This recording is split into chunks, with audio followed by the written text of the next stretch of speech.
안녕하십니까. 이제 랩뷰를 시작하시거나 랩뷰를 사용하고 있는데 좀 더 체계적으로 배우고자 하신 분들께 조금이나마 도움을 드리기 위해서 정기적으로 랩뷰 관련된 동영상 강좌를 업로드하고 있는 랩뷰 마스터 유튜브 채널입니다. 이번 시간에는 랩뷰 프로그램을 이용해서 웨이브폼 그래프를 이동하는 간단한 시스템을 진행하도록 하겠습니다. 우선 강의 시작하기 전에 구독과 좋아요 그리고 알람 설정 해주시면 영상을 제작하는데 큰 힘이 되겠습니다.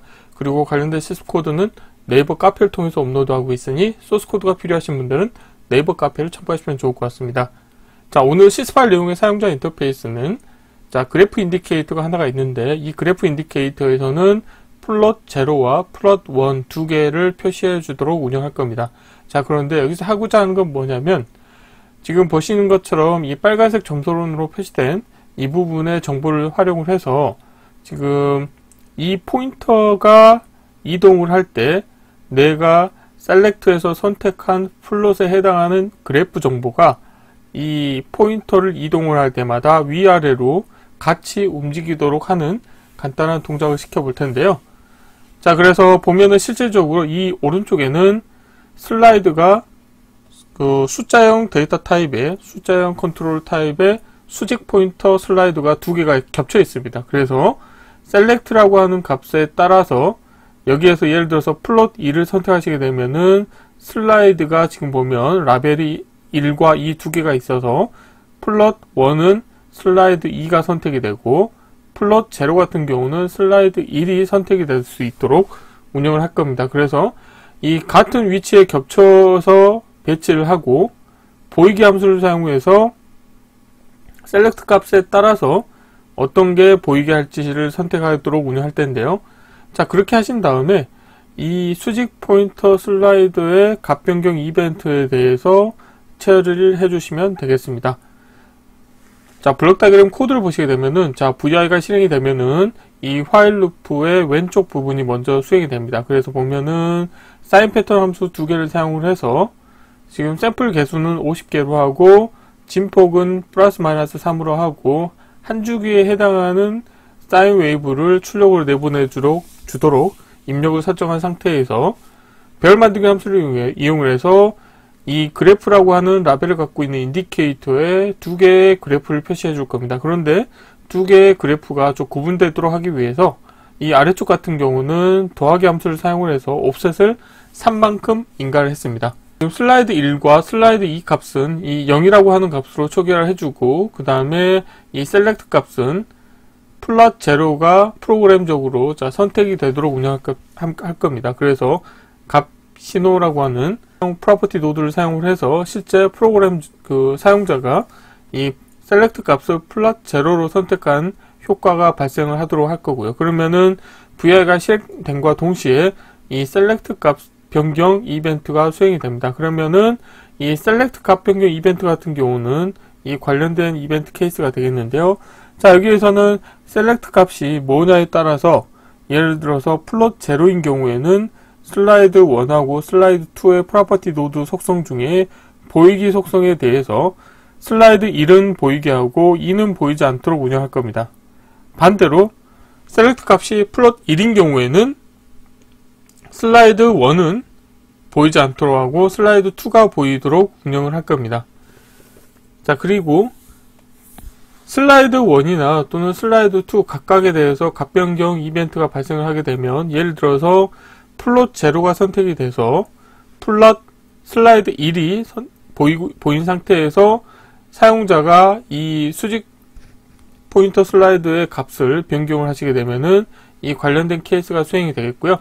여기에서는 2차원 배열 데이터를 입력받아서 배열 인덱스 함수와 그 다음에 슬라이드 1의 값을 부동 소수점형 실수 데이터 타입으로 변환한 다음에 더하기 함수를 이용해서 이 첫 번째 원소 같은 경우는 이 플롯 0의 데이터가 되겠고요. 두 번째 원소는 플롯 1이 되겠죠. 그런데 슬라이드 1 같은 경우는 플롯 0에 해당하는 데이터를 가공을 해야 되기 때문에 지금 첫 번째 원소가 1차원 배열로 나오게 되면은 거기에 이 더하기 함수를 사용해서 옵셋을 주도록 운영할 겁니다.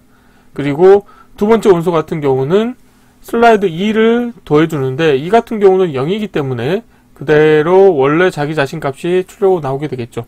그래서 이 두 개를 다시 그래프에 표시하게 되기 때문에 이 슬라이드 1의 값이 변경이 될 때마다 그 옵셋이 추가가 돼서 플러스 제로가 움직이게 되겠고요.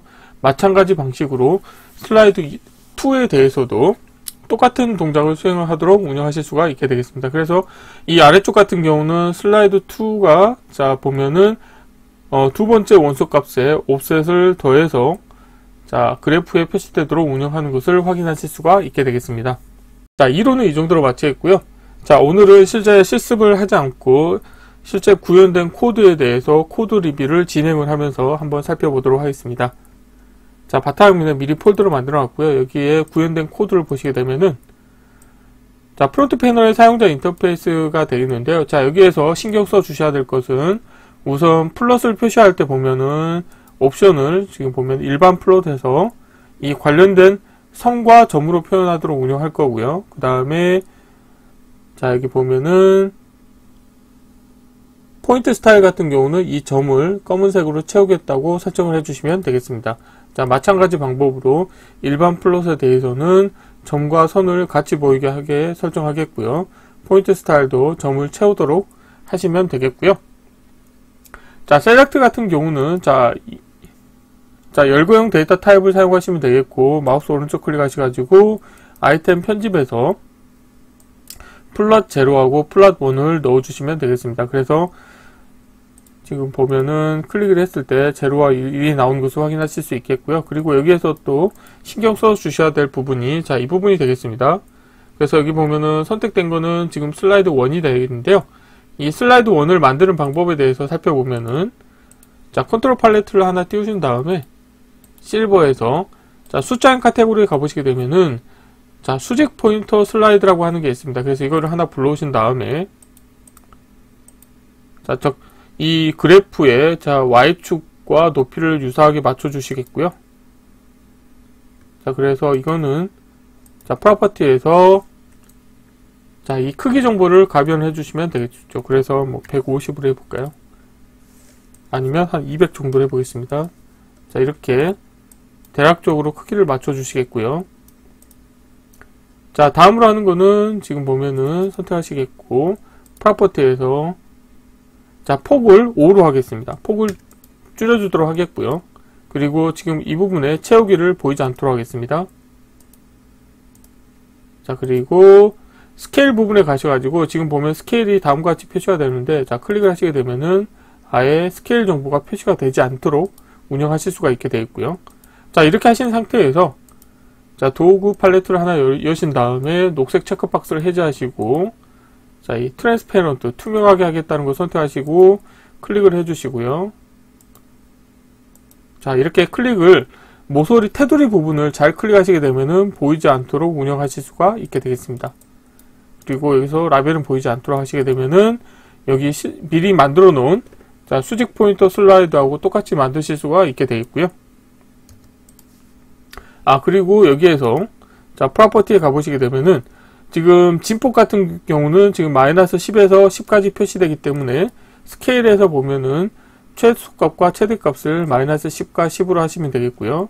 그 다음에 데이터 입력할 때도 보면은 지금 보면은 최소값으로 자 강제 변환을 하도록 하고 최대값도 자 10으로 강제 변환하고 자 뭐 이것도 보면은 뭐 위로 할 거냐 뭐 해서 증가 같은 경우도 필요하면은 뭐 1 뭐 이렇게 하시면 되겠습니다.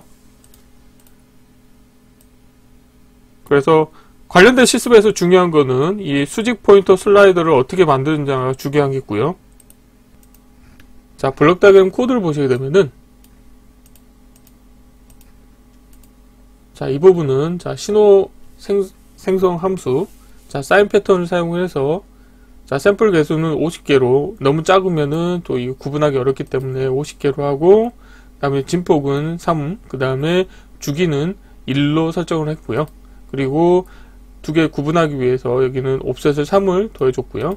그래서 처음에 VI를 실행하시게 되면은 이 그래프라고 하는 인디케이터에 이 2차원별 데이터가 표시가 될 겁니다. 그리고 슬라이드 1과 슬라이드 2는 0으로 설정을 하고 그리고 프로그램적으로 자 플랫 제로를 선택한 효과를 내는 거죠. 그래서 플랫 제로가 선택이 되면은 자 이벤트 구조가 있는데 여기에는 보면은 지금 네 가지 이벤트가 등록이 되어 있습니다. 그래서 여기에서는 셀렉트 값 변경 이벤트가 수행이 되기 때문에 가장 먼저 이게 수행이 되겠고요. 그래서 여기에서는 셀렉트 값에 따라서 플롯 제로가 선택이 되기 때문에 슬라이드 1은 보여주고 슬라이드 2는 보이지 않도록 운영하겠고요.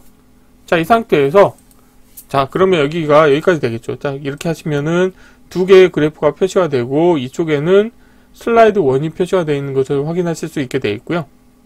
그 다음에는 슬라이드 1의 값이 변경이 되면 관련된 이벤트 케이스가 수행이 돼서 여기에서는 이 2차원별 데이터에 대해서 각각의 원소를 뽑아내는데 두 번째 원소는 그냥 슬라이드 2를 더해주는데 슬라이드 2는 디폴트 0이기 때문에 0을 더해서 표시를 해주는 거고요. 슬라이드 1 같은 경우는 이제 값이 바뀌기 때문에 첫 번째 원소의 값에 옵셋이 더해지거나 또 빼지는 형태로 운영이 되겠죠. 자, 그래서 자, 움직이게 되면 플롯 제로의 값이 같이 따라서 움직이는 것을 확인하실 수 있게 되어 있고요. 그리고 여기서 플롯 2를 선택하신 다음에 자, 플롯 2를 선택하면 똑같이 슬라이드 2의 값이 변경이 되기 때문에 움직이시게 되면은 플롯 1의 그래프가 이렇게 변경이 되도록 운영을 하실 수가 있게 되겠습니다. 그래서 이번 시간에는 간단하게 레퓨 프로그램을 이용해서 수직 포인터 슬라이드를 적절하게 운영을 해서 관련된 값이 변경이 됐을 때 자, 그래프에 표시되는 데이터에 옵셋을 더해줘서 같이 이동하는 것처럼 운영하는 실습을 진행해 보았습니다. 자, 이번 강좌는 이상으로 마쳤습니다. 감사합니다.